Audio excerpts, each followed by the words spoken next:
Oferecimento Sebrae, especialista em pequenos negócios.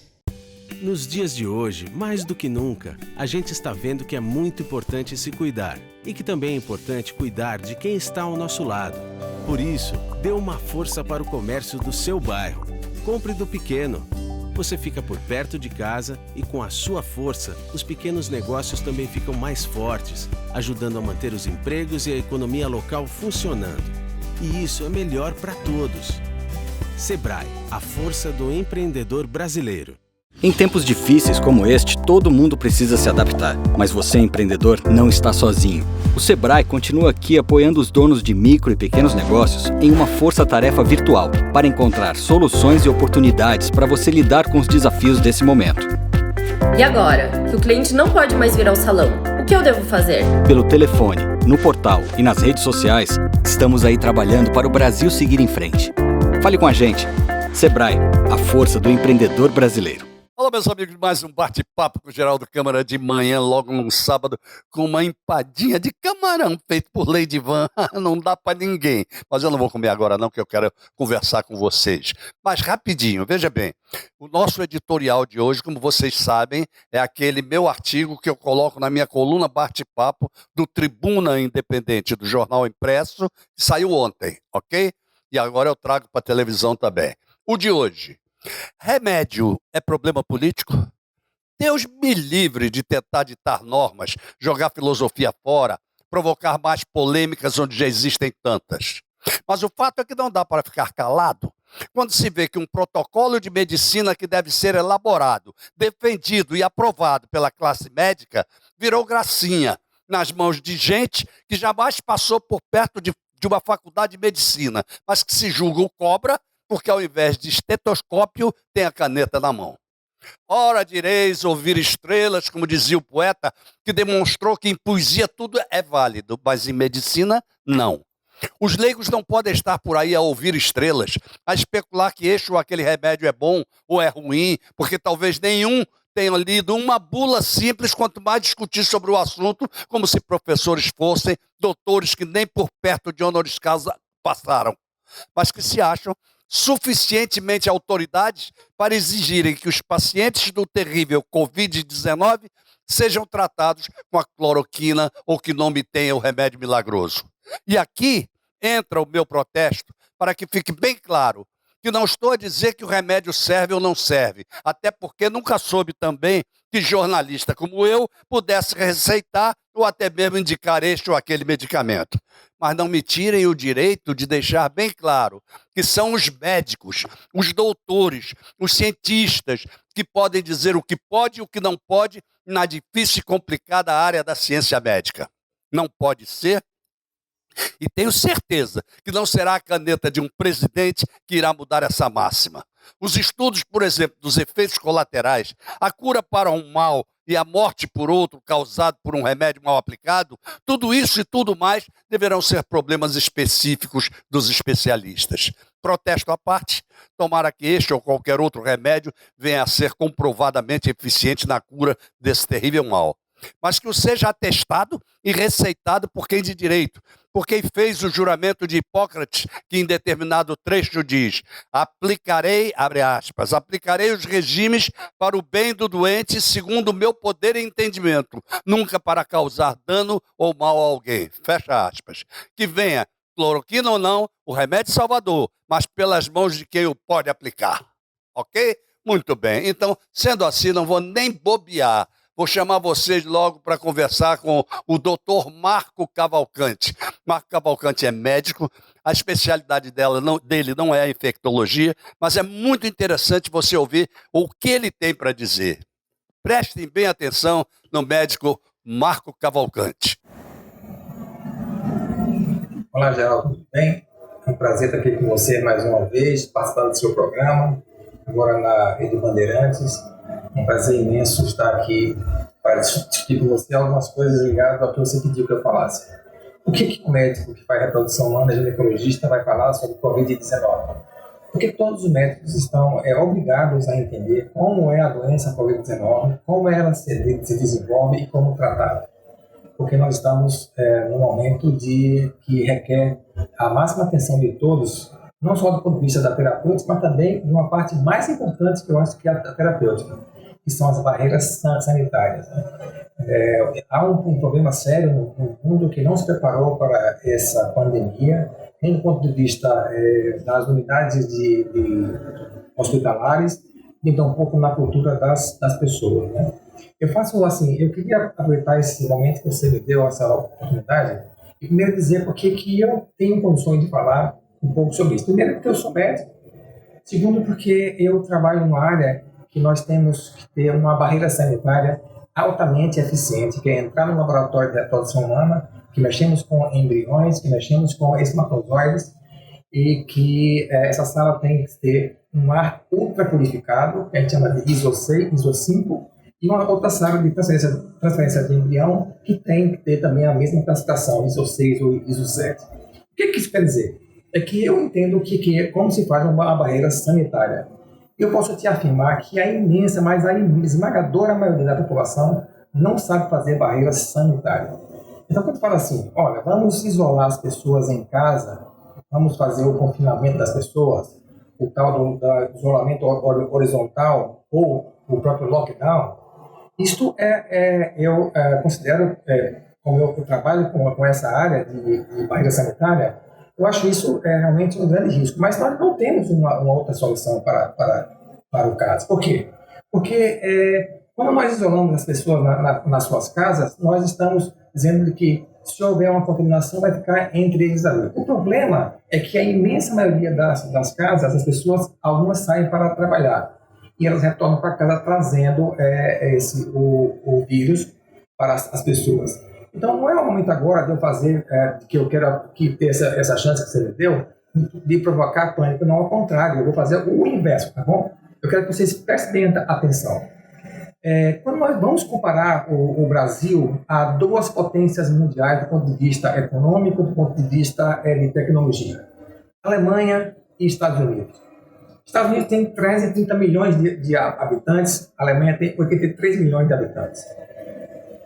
O Brasil tem 210 milhões de habitantes. Então, comparando as populações, de maneira assim, não muito exata, mas o Brasil tem 3 vezes a população da Alemanha e os Estados Unidos tem metade a mais da população do Brasil, né? 210 com mais 110 dá 320 milhões. Então, o que eu quero falar com isso? É que as pessoas que vendem o caos, que falam que cada dia que morre no Brasil, deveriam parar de falar sobre isso. É um conselho que eu daria. Vamos fazer manchete em coisas positivas, porque isso é o natural.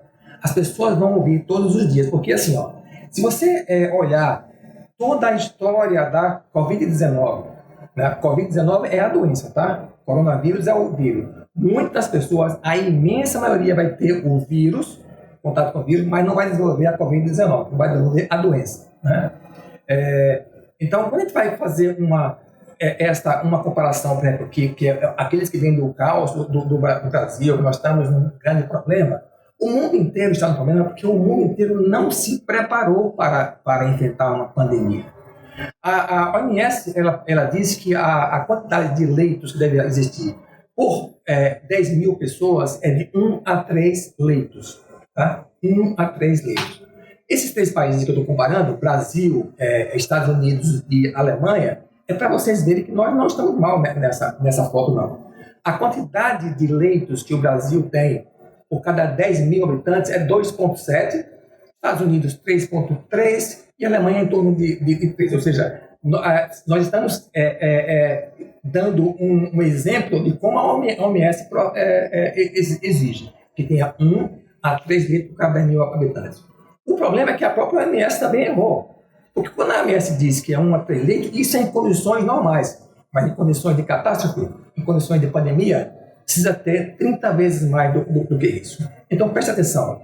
Não tenha receio você de ouvir, porque nós vamos chegar, na pior das hipóteses, se nós compararmos com a Alemanha, que teve um número de casos bem pequeno, nós vamos ter que chegar até a 24 mil óbitos. Isso é natural. Isso é lamentável, mas isso é natural. Se for comparar com a Alemanha ou com os Estados Unidos, vamos chegar a ter 60 mil casos de óbitos. Nós estamos distantes um pouco da Alemanha e um distante, bem distante dos Estados Unidos. Então, não tenham receio. O que nós devemos fazer e pensar é de que, infelizmente, isso é uma catástrofe que aconteceu. O mundo não se preparou, o mundo não teve as atitudes de isolar o grupo de risco, isolar do ponto de vista de barreira sanitária, aquilo que eu falei para vocês. Se tivéssemos isolado as pessoas, porque 95% das pessoas na Itália que faleceram eram pessoas idosas, né? Claro que se nós formos fazer uma estratificação das idades, nós vamos ter 60 anos de idade, tem menos, mas quando chega a subir para mais tarde. Por quê? Porque esses países têm taxa de fecundidade baixa, abaixo do ideal. Então, tem muito mais velho. Não se compara ao Brasil. Se compara o Brasil com os Estados Unidos, que tem a mesma taxa de fecundidade. Mas com a Alemanha, também tem a mesma taxa de fecundidade. Então, nós não podemos vender o caos. Vendamos de que isto é uma coisa que, infelizmente, é natural. Isso está acontecendo. Você conhece algumas pessoas que já tiveram, que faleceram, poucas, mas você conhece um mundo de pessoas, muitas pessoas que não tiveram problema e não faleceram da Covid. Isso acontece numa guerra. Mandar os nossos filhos para uma guerra, sabemos que eles vão lá e muitos não vão voltar. O importante é você cuidar, né, você ter todo o cuidado com a sua não contaminação, e aí sim você não necessitar ir para um hospital esperar que venha a medicação e que venha a vacina. Câmara, olha, um abraço, eu falo muito, falei rápido, tinha muita coisa para falar, eu tenho muita coisa para falar, né? Mas o tempo que você me deu é um tempo de 7 minutos. Eu agradeço a vocês. Se precisar que eu volte para a gente falar um pouquinho mais, espero que ele volte. Tá? Um abraço para você e obrigado a vocês todos que nos assistiram. E agora uma jornalista que eu prezo muito. Outro dia ela esteve no nosso programa assim, num tete-a-tete. Mas eu liguei para ela e disse assim, agora não pode ser no tete-a-tete. Gilca Mafra, me mande, por favor, o seu testemunho de como andam as coisas e principalmente como é que está dentro da nossa profissão essa pandemia horrorosa. Gilca Mafra. E olá, meu querido Geraldo Câmara, que satisfação estar aqui mais uma vez participando do seu programa, agora de uma forma especial, né? Cada um na sua casa, mas não por isso deixando de trazer boa informação e compartilhando verdadeiras informações. Receba aí meu grande abraço, você, Geraldo, e toda a sua equipe. E vamos conversar, vamos bater esse papo virtual nesse momento difícil, né, que o Brasil e o mundo vêm passando. Aqui em Alagoas a situação está bem complicada, meu amigo. E nós, jornalistas, temos um papel fundamental de informar a população e combater as fake news. Aliás, o papel do jornalista nesse momento é um papel fundamental, Geraldo. O jornalista ele tem a missão de informar com credibilidade, informar com a precisão dos fatos, ouvindo as duas partes, os 2, 3, 4 lados da informação, para levar até o ouvinte, o telespectador, o internauta, a notícia verdadeira. A gente está sendo bombardeado a todo instante nos grupos de WhatsApp, nas redes sociais, de falsas informações. E isso vem gerando um desserviço muito grande e, mais ainda, gerando pânico na população que recebe aquele volume gigantesco de informações, não apuram, né, se essas informações são verdades e, o pior, cometem esse crime de repassar essa informação. Então, nós jornalistas temos essa missão de buscar e comprovar e publicizar a verdadeira informação. Eu agora estou vivendo um novo momento de trabalho, desde que saí da televisão, 21 anos de telejornalismo, e a gente conversou isso aí no programa, quando eu tive da outra vez, e agora trabalhando nas redes sociais e tendo essa missão de continuar levando informação para todos os meus seguidores, todas as pessoas, os internautas que admiram o meu trabalho e que têm a certeza de que aquilo que eu estou falando, aquilo que eu estou compartilhando é realmente um fato verdadeiro. Então, acho que a gente tem essa missão muito grande de evitar levar até a população esse pânico, né, que vem sendo gerado em relação às notícias falsas. Aliás, isso gerou um problema gigantesco, um problema psicológico muito grande na população com tantas notícias ruins, né, que vem se avolumando. Eu acho que as pessoas precisam ter um certo cuidado, as pessoas precisam procurar ajuda, né, de especialistas, sejam médicos, psicólogos, para poder não deixar essas notícias ruins, que são verdadeiras, e agora eu estou falando das notícias reais, né, o aumento dessa pandemia, o volume crescente, muito rápido, muito acelerado aqui em Alagoas. Isso são notícias verdadeiras, de fato isso está ocorrendo e vem gerando nas pessoas um pânico muito grande. Então é preciso ter cuidado, porque a gente precisa cuidar, Geraldo, da nossa saúde mental. Já está tão difícil, né, ficar nesse isolamento, deixando de sair, de estar junto com amigos, com familiares, de curtir a vida, de passear, de ir no restaurante. Então a gente está em casa, isolado, e precisa mais do que nunca cuidar da nossa cabeça, porque esse problema psicológico vem gerando um caos muito grande em muitas famílias, e eu já deixo aqui esse alerta para, se você tem esse tipo de problema, procure a ajuda de um especialista, né? Eu acho que é um alerta que eu deixo aqui. Não ache que isso é um problema que não se resolve, ou que é bobagem. Isso é bobagem, deixa para lá. Não é bobagem, a gente não pode brincar com a nossa cabeça, né? Que ela coordena todo o nosso corpo, e é preciso realmente ter cuidado nesse momento de pandemia, onde as notícias ruins estão chegando a todo momento. Então, os jornalistas têm essa missão de combater as fake news, de passar a verdadeira informação, e toda a sociedade tem a missão de se autocuidar, de se proteger. Proteger a si, proteger familiares e proteger um ao outro. Por isso que a gente fala tanto em exercitar essa empatia, colocar-se no lugar do outro. Esse isolamento social tem sido, aliás, um teste muito grande de empatia.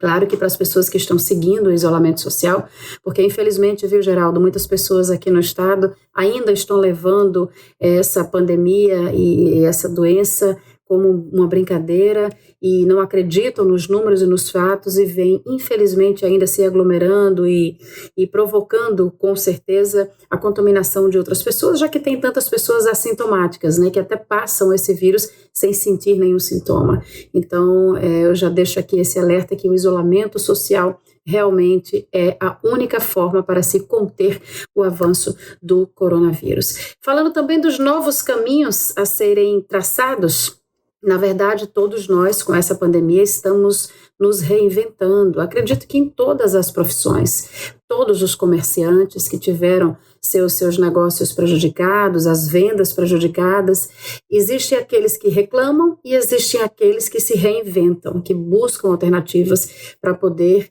ter um sustento, né, para toda a família. Então, esse novo momento que estamos passando é um momento de se reinventar. A minha função atual também vem passando por isso. Eu estou gerando conteúdo nas redes sociais, eu não estou conseguindo mais apresentar eventos cerimoniais, né, que eu fazia uma certa frequência, porque não está tendo evento. Os eventos estão parados, né, então eu também estou me reinventando profissionalmente com a minha nova forma de trabalhar aqui nas redes sociais. E venho fazendo tudo isso que eu estou conversando com você, passando a verdadeira informação, usando a minha imagem, a minha credibilidade enquanto jornalista para poder passar a verdadeira informação. Então, eu tenho feito muitas entrevistas com representantes de governo, da área médica, autoridades de saúde, e trazendo assuntos para os meus seguidores que a gente possa provocar um diálogo, uma discussão verdadeira. E dessa forma, meu amigo Geraldo, eu vou levando essa minha contribuição jornalística, repassando essa informação com credibilidade. Então, acho que era esse, né, além do abraço, mas era esse o carinho, e era essa mensagem que eu queria passar aqui para você e para todos que acompanham o seu programa, tá bom? Um beijo muito grande, conte sempre comigo e sucesso, cada um no seu lado agora, mas que a gente continue, Geraldo, levando sempre boas informações e mensagens positivas também, né? Acreditar que tudo isso vai passar e que logo, logo teremos a nossa vida de volta à normalidade. Grande beijo, meu amigo, e até a próxima. Obrigada pelo convite. Eita, Gilca, bom demais, viu, Gilca? Muito obrigado pela colaboração aqui ao Bate-Papo. Lembrando a vocês do Sebrae. Esse Sebrae deu um pigarro, não foi? mas não tem nada a ver não. Lembrando a vocês do Sebrae, esse Sebrae que está pensando demais no pequeno empreendedor, com várias fórmulas. Qualquer dúvida, você liga para o Sebrae, procura saber, os analistas estão de plantão, ok? A Bodega do Sertão está fechada, mas quando voltar, a água na boca vai explodir por todos os lados. Em contrapartida, o Janga Praia, do mesmo grupo, está aceitando pedidos pelo iFood. Cada camarão... voltamos já. Nos dias de hoje, mais do que nunca, a gente está vendo que é muito importante se cuidar e que também é importante cuidar de quem está ao nosso lado. Por isso, dê uma força para o comércio do seu bairro. Compre do pequeno. Você fica por perto de casa e com a sua força, os pequenos negócios também ficam mais fortes, ajudando a manter os empregos e a economia local funcionando. E isso é melhor para todos. Sebrae, a força do empreendedor brasileiro. Eu estou cuidando de Maceió para você. Eu estou cuidando dos maceioenses. É hora da gente cuidar um dos outros para vencer o novo coronavírus. E agora o melhor é ficar em casa. Proteja-se. Proteja-se. Proteja sua família. Proteja sua comunidade. E honre os profissionais que estão trabalhando nas ruas, nas farmácias, nas entregas e nos hospitais. E em todos os serviços que precisam funcionar. Fique em casa, gente.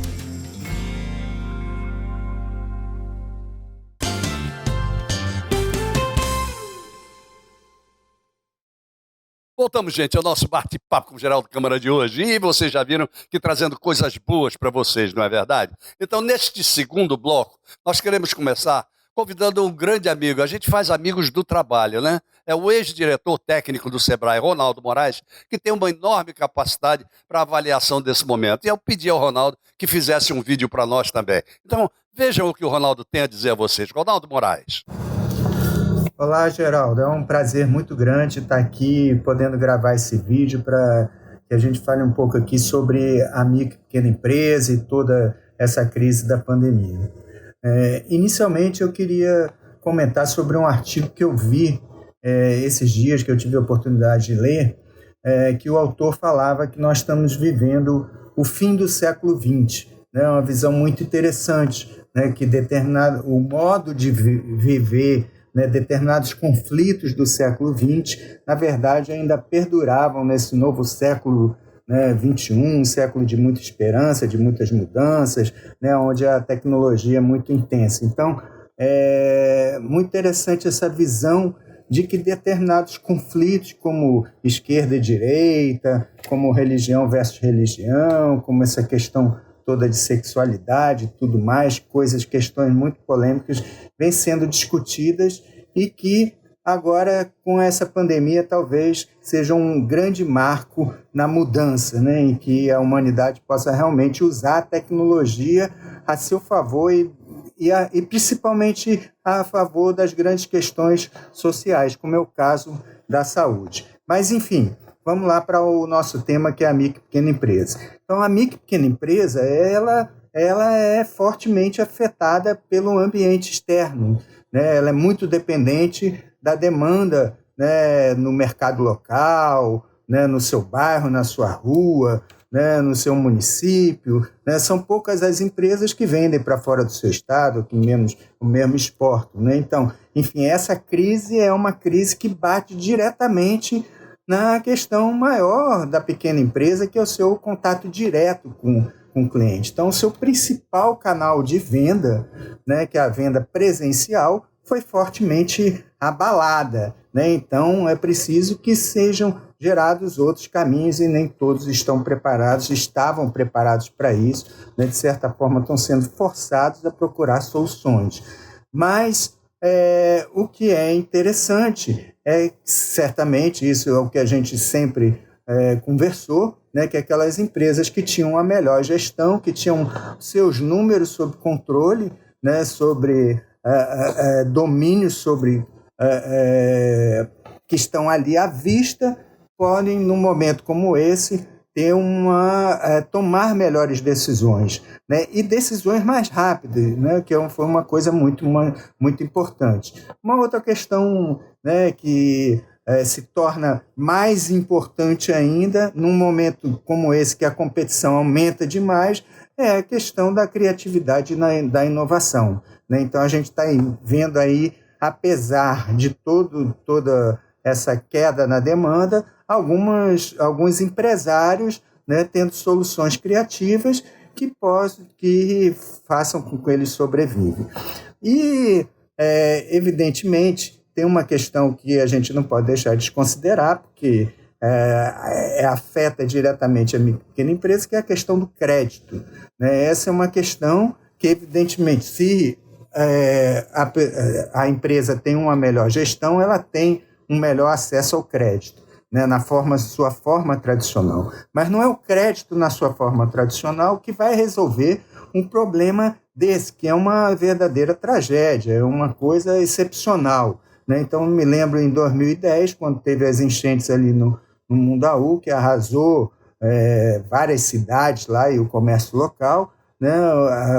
Na época, o Sebrae chegou, né, com muita presteza, com muita velocidade, né, para ajudar os empresários, mas a questão maior era o acesso ao crédito nas instituições tradicionais, dentro dos seus modelos tradicionais, que não estavam abertos a receber o empresário naquele momento de emergência. Então, poucas pessoas tiveram acesso ao crédito, e é o que está acontecendo agora, apesar de todo o esforço do governo, né, de colocar recursos, de colocar linhas de crédito.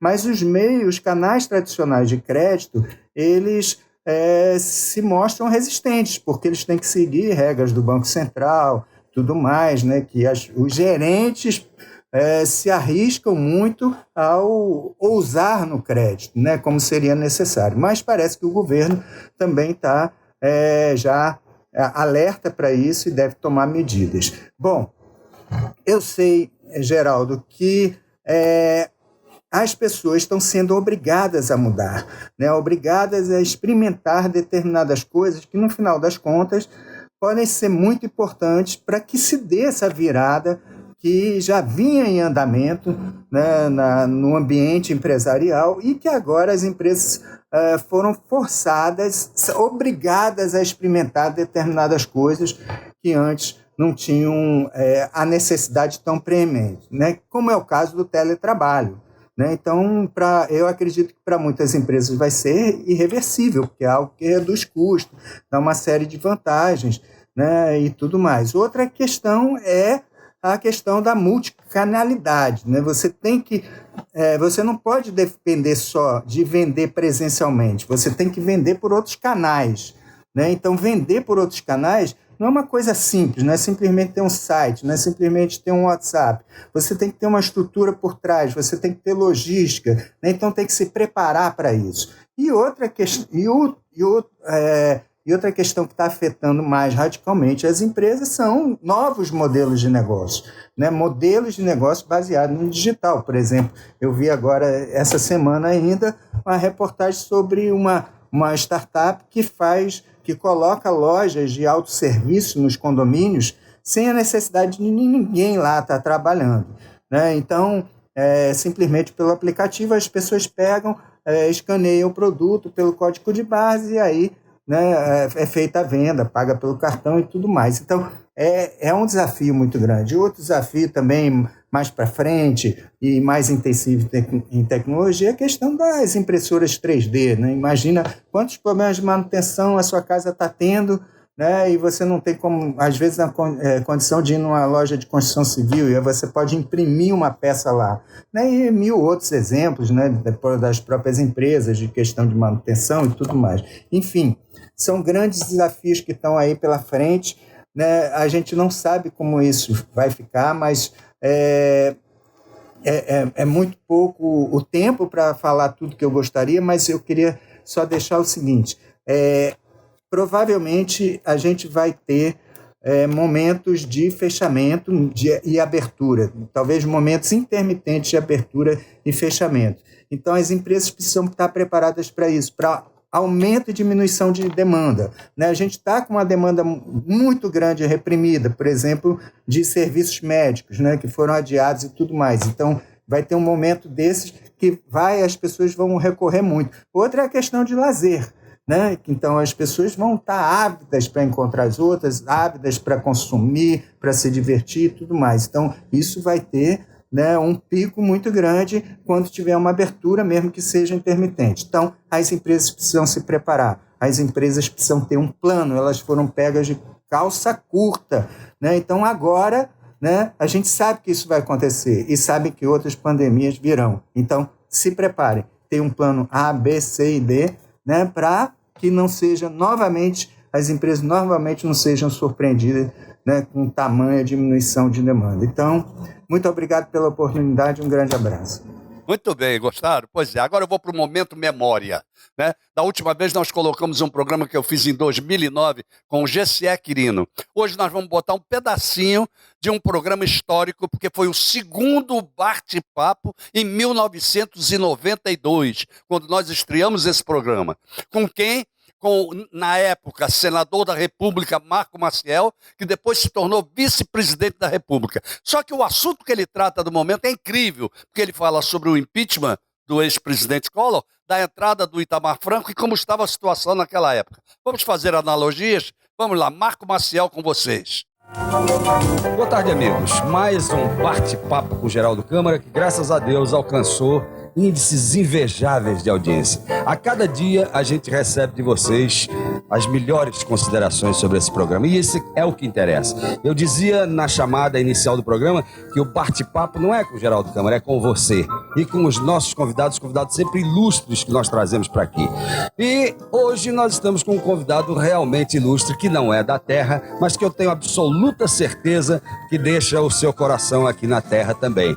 Um senador da República do nosso estado vizinho Pernambuco, que por conta do encontro que aconteceu em João Pessoa para debater a forma de governo, esteve entre nós, por conta também do Lions Clube de João Pessoa e com o apoio da Secretaria de Cidadania e Justiça. Por isso, nós trouxemos ao nosso bate-papo o senador Marco Maciel, que está aqui conosco informalmente com a Antártica, uma paixão nacional. Meu caro senador Marco Maciel, que bom você estar conosco aqui no bate-papo. Meu caro Geraldo, a satisfação é toda minha. Eu tenho referências muito boas a respeito do seu programa. É um programa que começou agora, mas já começou sendo um sucesso. E isso mostra o seu talento. E isso mostra também que o paraibano e o habitante desta capital, João Pessoa, dessa belíssima capital, desta cidade ao litoral tão bonita, sabe escolher os bons programas, tem bom gosto. Então, meus parabéns a você e votos com continuado sucesso em suas atividades jornalísticas e televisivas. Muito obrigado. Bom, já que estamos falando de referências, eu devo dizer que, como morei 7 anos em Pernambuco, eu cheguei... E a esposa é pernambucana, não é isso? Pois é, pernambucana. Exatamente. E eu cheguei em Pernambuco exatamente quando Marco Maciel era o governador de Pernambuco. Então, como referência, a gente pode dizer da sua atuação por lá. Mas o senador Marco Maciel, senador que deve estar profundamente preocupado com a situação desse país. Um país que, pelo presidencialismo, e a mim me parece que o presidencialismo cresceu por conta disso, conseguiu tirar um presidente. E tem um outro presidente aí. Eu quero saber qual é a posição crítica do senador Marco Maciel frente ao novo governo. Olha, eu acho que ainda é cedo julgar o presidente Itamar Franco. Ele assumiu no bojo de uma crise sem precedentes. Talvez até não estivesse esperando assumir nas condições que eu fiz. Compôs um gabinete, um ministério, e agora é que dá os primeiros passos. Eu acho muito arriscado julgar, sobretudo quando somente esta semana o Senado acaba de aprovar o ajuste fiscal, que, a meu ver, é uma peça fundamental para o êxito de sua administração.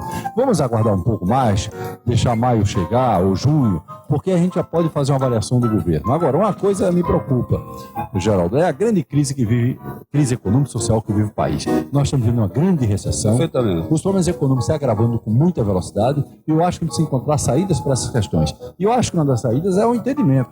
Eu acho que, independentemente das nossas ideias, das nossas convicções partidárias ou políticas, a gente tem que se entender em torno de uma causa maior, que é o país, que é o seu povo, que é a sua gente.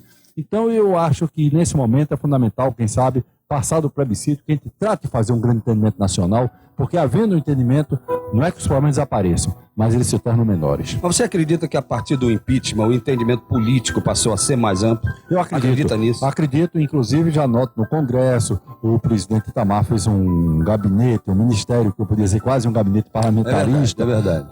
Retirando vários deputados federais e senadores, etc. Então, algo que me parece que melhorou muito as relações com o Congresso. Mas eu acho que ainda estamos na fase meramente preliminar, precisamos avançar mais.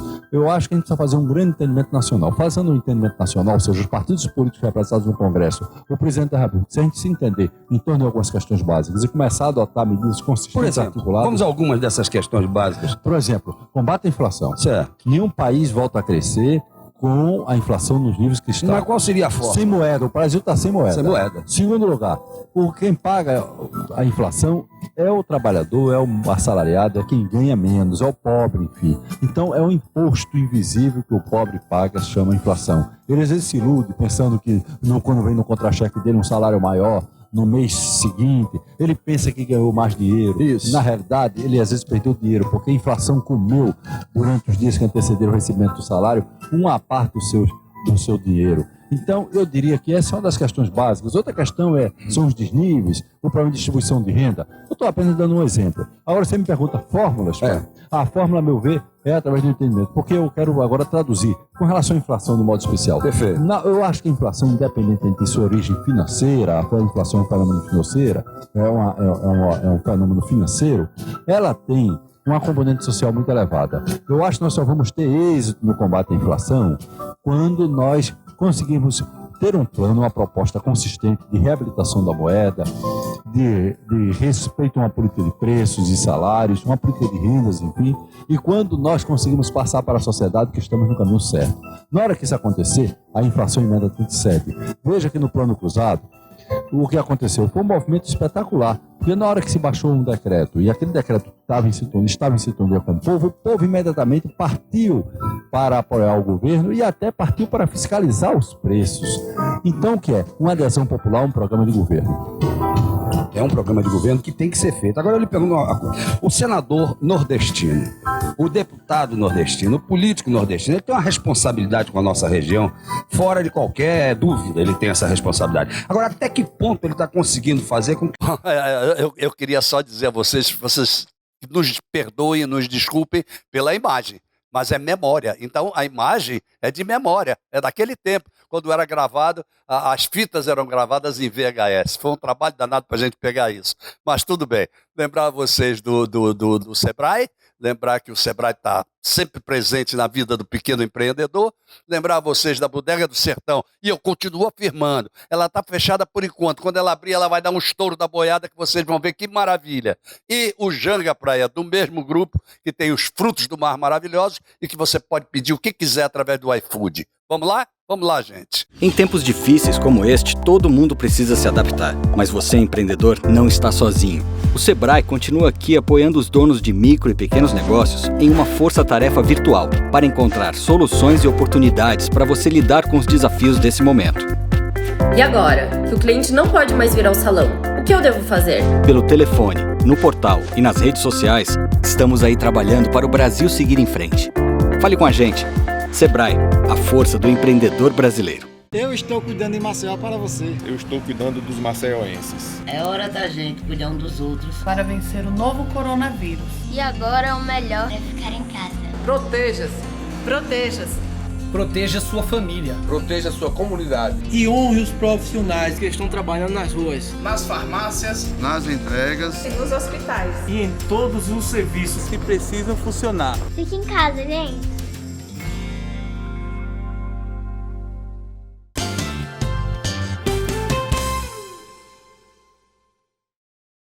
Voltamos, meus amigos, ao bate-papo com o Geraldo Câmara de hoje. Olha, o meu próximo convidado, que pena que eu não posso estar batendo aquele papo com ele, mas ele é um cara fantástico. Ele é cultura, olha, brota a cultura assim pelos poros dele. Sabe tudo sobre história. A história de Alagoas, então ele conhece tudo. Ele tem um monte de fotografias históricas que ele coloca no YouTube, sensacionais. O Edilberto Ticiadelli, que foi inclusive já secretário de Cultura também, é uma figura maravilhosa. E eu não podia deixar de colocá-lo nesta série de programas que nós estamos fazendo, que já vamos para o 8º, viu? Não é brincadeira não, fazendo de casa. Não é brincadeira não. Edilberto Ticiadelli vai estar com vocês agora. Olá, Geraldo. É um prazer estar de volta conversando com você na nossa TV Bate-Papo. e sobre um tema tão importante. Acho que as tendências da cultura, esse desafio de entender o que vai sair desse processo todo que a gente está vivendo, que é um processo muito incomum, né? Ninguém nunca imaginou estar vivendo essa situação. É um desafio grande descobrir isso, mas eu acho que nós podemos separar em dois grandes momentos. Eu acho que aquilo que já vinha acontecendo como tendência, eu acho que vai ser acelerado, ou já está sendo acelerado. Então, por exemplo, quando a gente fala em cultura de consumo, o fato de você ir ao supermercado comprar alguma coisa, uma feira, isso já vinha sendo transferido para a internet. Há muitos anos já há a possibilidade de você fazer feira pela internet em todo o mundo. A cultura brasileira, a nossa cultura regional, ela é muito de ver, e a cultura do consumo, até da satisfação de estar passeando dentro de no supermercado, por exemplo. Claro que esse gesto, esse ato, essa ação, ela também potencializa a compra, né? Você está vendo na prateleira que você vai comprar um produto A e termina comprando o B, o C, ou deixa de comprar o A para comprar outro. Então, se você na quarentena optou por comprar, obrigado praticamente pela internet, tem muita gente fazendo feira pela internet, pode ser que a partir do retorno, do fim da quarentena, isso permaneça. Porque as pessoas que estão vendendo isso passaram a oferecer uma estrutura de serviço melhorado, ágil, capaz de atender. Então, isso pode alterar. Da mesma forma, por exemplo, a cultura do barzinho, de frequentar um bar, de sair de casa com a turma. Depois de tanto tempo você se reunindo com a família e comemorando com a família, isso também pode alterar. Mas, especificamente na parte da cultura chamada artística, aquilo que é a manifestação da arte, por exemplo, a música, que já vinha há muito tempo sendo transferida para shows transmitidos via internet. Essa coisa foi acelerada, ou seja, a partir de agora, todo mundo aprendeu a acessar um aplicativo, um programa, um software para poder ir para a internet e dizer, olha, eu vou cantar por aqui e peço que você me pague o ingresso de casa, sem sair de casa. Se isso já vinha acontecendo, agora isso se consolidou e as pessoas criaram, inclusive, o hábito de ver esse show pela internet, alguns que nunca tinham nem visto. Então, há toda uma modificação de possibilidades a partir de agora em torno disso. A internet precisa melhorar a qualidade da transmissão, a velocidade, e o que facilitaria muito, né, essa chamada gagueira digital que acontece com as transmissões, mas consolida um novo mercado, novas possibilidades de você ir em casa, no seu estúdio ou em qualquer outro lugar, transmitir um show e ganhar por isso. Isso é uma potencialidade nova, aberta, né? Então, essas são tendências que já existiam, que vão ser aceleradas, que vão ser consolidadas ou não. Mas há também a possibilidade de novas situações, né? Então, eu acho que descobrir agora o que é que poderia acontecer, o que vai modificar o hábito das pessoas. Então, por exemplo, há uma preocupação com a saúde muito grande e no contato com a transmissão de doenças. Há uma cultura nascente desse processo, que é a de que é possível você se contaminar por estar andando junto de pessoas, por estar no aglomerado, por estar convivendo com essas pessoas no aglomerado. Como o vírus ele não vai ser tão cedo encontrado a vacina para ele, espero que sim, né? Mas não acredito que seja tão cedo. Há um tempo de maturação da pesquisa científica para isso.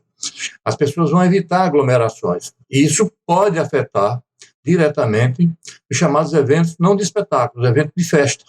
Por exemplo, o carnaval, os bailes, né, aquelas confraternizações de muita gente, isso tende a arrefecer, porque haverá um temor. O viajar de avião, o viajar no ônibus, e tudo isso vai ser alterado, e as pessoas muita gente vai continuar usando máscaras, por exemplo. Então, há uma coisa nova nascendo em torno disso também, que vai afetar diretamente a atividade cultural. Os hábitos alimentares, a higiene da comida, a cultura gastronômica vai ser alterada. Certos tipos de comidas em que não leva fogo, vamos dizer assim, na linguagem popular, né? Aquela que não leva fogo, que não mata o vírus, elas vão ser mais preteridas, as pessoas vão preferir se alimentar das comidas em que eles possam higienizar de uma forma melhor. Então, há todo um processo que a gente não pode ainda garantir nada, mas teremos modificações importantes em todas as áreas da cultura, do consumo, a cultura gastronômica, e principalmente na área artística, onde surge uma possibilidade grande para espetáculos, da ampliação do público para espetáculos. Antes você tocava num barzinho, ganhava o seu dinheiro ali, o seu pagamento no final da noite, era pouco, e agora você descobre a possibilidade de fazer shows pela internet e ganhar mais. Agora, as festas, essas é que vão ter que ser reinventadas ou terem cuidado, não há como prever como elas vão acontecer, mas serão as mais afetadas por no meu modo de avaliar, por esse processo todo que a gente está passando. Pois é, Geraldo, era isso que eu tinha a dizer, espero ter contribuído nessa reflexão, porque todos nós que fazemos comunicação, que fazemos cultura, temos que procurar entender como vai se dar esse processo após a pandemia. Um abraço a todos. Gostaram? Pois é, eu disse a vocês, é um poço de cultura. Bom, agora essa figura que nós vamos apresentar agora, eu chamo de Celcinho. O nome verdadeiro dele é Celso Ribas Júnior. O cara trabalhou comigo, inclusive, no Tribunal de Contas, eu sou muito amigo do pai dele e dele. E o Celso hoje mora em Brasília. E lá em Brasília ele fez um negócio espetacular que se chama Garagem do Coiote. Garagem do Coiote é um programa de televisão de YouTube que ele estreou agora e que no segundo ou no terceiro ele fez um negócio muito interessante, que são as dicas para você tratar do seu carro quando ele está parado. Ele não está andando, ele está parado, ele está dentro da garagem, ele está em algum lugar. Então ele dá as dicas sobre isso. E o nome é Garagem do Coiote com Celcinho. Vamos lá, Celcinho, por favor, você. Olá, meu amigo Geraldo Câmara. Um grande prazer estar contigo no programa Bate-Papo, né? Hoje para falar um pouco sobre manutenção automotiva, principalmente aquelas dicas básicas para você ter seu carro sempre bom, sempre funcionando nesse período de quarentena que ele está muito tempo parado. E a primeira das dicas é sobre a bateria, que com o carro parado acaba consumindo sempre um pouco de energia em função dos equipamentos eletrônicos, a própria injeção, alarme, memória de rádio e outras coisinhas mais. Então, nada melhor para conservar a bateria do que carregar periodicamente. E nesse período em que o carro está parado, basta 10 a 15 minutos com ele funcionando durante a semana. Com isso, você garante uma carga constante na bateria, lembrando que não precisa ficar acelerando, porque os alternadores hoje garantem a carga em qualquer regime de rotação, então não vai ser necessário ficar gastando combustível, acelerando o carro para poder carregar a bateria. Bom, e já que ligamos o carro, 10, 15 minutinhos por semana, por que não aproveitar para poder fazer os outros procedimentos que também vão garantir o bom funcionamento dele. O primeiro deles é, já que você está com o carro ligado, aproveite e ligue o seu ar-condicionado, seu ventilador, no ar quente. Por quê? O ar quente vai ajudar a limpar todo o sistema de ar-condicionado, eliminar as bactérias que ficam dentro do carro, e carro fechado, geralmente numa garagem à sombra, esse tipo de coisa, gera bactéria. Então, para a sua própria saúde, nada melhor do que você garantir isso, já que o carro está funcionando, bota no ar quente, deixa ali os 15 minutos para que ele aqueça não só o interior do veículo, mas também todo o sistema de ar-condicionado, garantindo uma boa saúde e garantindo uma desinfecção, pelo menos inicial, do sistema do ar-condicionado. Uma outra dica diz respeito ao uso do freio de mão, que muitas vezes, depois do carro muito tempo parado, você vai sair e o carro está travado. Por que isso acontece? Porque você às vezes chegou com freio quente, depois de uso, parou, puxou o freio de mão e durante muito tempo ali puxado, ele acaba colando os discos nas pastilhas ou as lonas de freio, e aí na hora de sair novamente, seu carro vai estar travado. Então, se você tem condições, tem um local plano onde você deixa o seu veículo, se não há risco nenhum em fazer isso, deixe o freio de mão abaixado, seu carro ali parado, que vai garantir que ele não esteja colado no retorno. Outro ponto importante é no que diz respeito aos pneus, que durante muito tempo parado, permanece sempre com a mesma área de contato com o solo. Isso pode causar a deformação dele. E aí, na hora que você voltar a rodar, você vai ter vibração e pode comprometer, inclusive, a segurança do seu veículo. Então, garanta que os pneus estejam sempre calibrados e, sempre que possível, dê uma andadinha com o carro para que ele mude a posição de contato com o solo. E por último, e não menos importante, vamos falar da gasolina, que tem prazo de validade. Uma gasolina comum, em média, você vai ter aí um prazo de validade dela de 90 dias, né, sem que haja a degradação do combustível. Na gasolina aditivada, o período já aumenta em função dos aditivos colocados no combustível e vai aí para uns 6 meses. E, para um período maior, para garantir isso, é recomendável que você use já uma gasolina premium ou Podium, que aí, durante um período maior de 6 meses, você vai garantir a qualidade do seu combustível. E é isso aí. Ficam aí as dicas. Espero que vocês tenham aproveitado. Meu caro amigo Geraldo Câmara, é sempre um grande prazer estar com você e até uma próxima vez. Não é bom? É bom a gente saber, você vê que nessa história de pandemia a gente aproveita para aprender uma série de coisas. Isso me lembra que uma vez eu achei de deixar meu carro no aeroporto. Ele devia estar com algum tipo de problema, ficou 6 dias no aeroporto, quando eu voltei, cadê bateria? Não tinha bateria. Então, é isso, você tem que cuidar do seu carro enquanto ele está parado também. Não pense que ele vai ficar, não, ele tem que fazer exercício, gente. Como nós, ele tem que fazer exercício. Agora o cantor que encerra esse programa, puxa vida, esse cara é mais do que cantor, porque ele nos ajuda a produzir musicalmente, ele dá as dicas, ele manda um convidado, o outro e tal. Agora é a vez dele, né, gente? E o cara é bom. Ele é um sambista de primeira sem segunda. João Marcelo Câmara, que produz esse programa, é louco por ele. Ele diz, se veio pelo Ibolã, não preciso nem ouvir, porque ele só manda coisa boa. Eu também acho. Quer ver? Confere aí. Ibolã Rocha com vocês.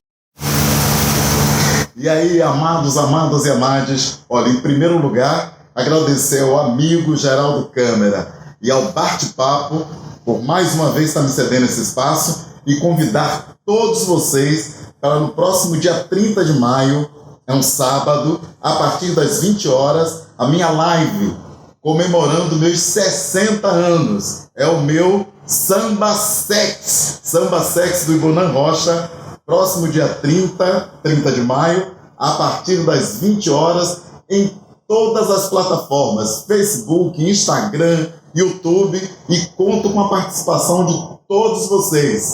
Vamos que vamos sambar. Eu sou o samba, a voz do morro sou eu mesmo, sim senhor.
sem samba é noite sem luar. Sem você minha vida fica sempre sem graça. Pois você, meu amor, é a razão, meu samba. É você o motivo do samba em mim. Você é quem desperta minha inspiração. Eu, você e o samba somos indivisíveis. Somos versos e rima de uma bela canção. Sem samba e sem você não vivo. Sem samba e sem você não dá pra ficar. Sem samba e sem você é triste. Sem samba e sem você não dá. Sem samba e sem você não vivo. Sem samba e sem você não dá pra ficar. Sem samba e sem você é triste. Sem samba e sem você não dá. Não consigo pensar na minha vida sem samba. Sem o samba em minha vida não posso viver. Meu amor, compreenda, ele veio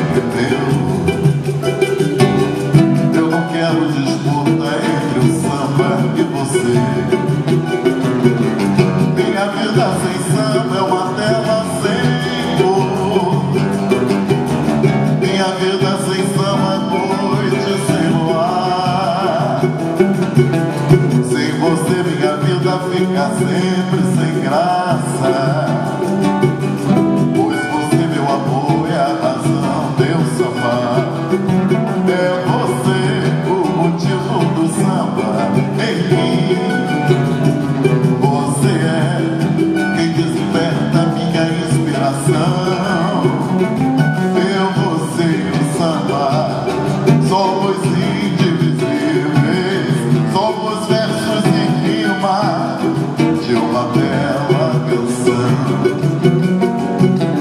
Sem samba e sem você não vivo. Sem samba e sem você não dá pra ficar. Sem samba e sem você é triste. Sem samba e sem você não dá. Sem samba e sem você não vivo. Sem samba e sem você não dá pra ficar. Sem samba e sem você é triste. Sem samba e sem você não dá.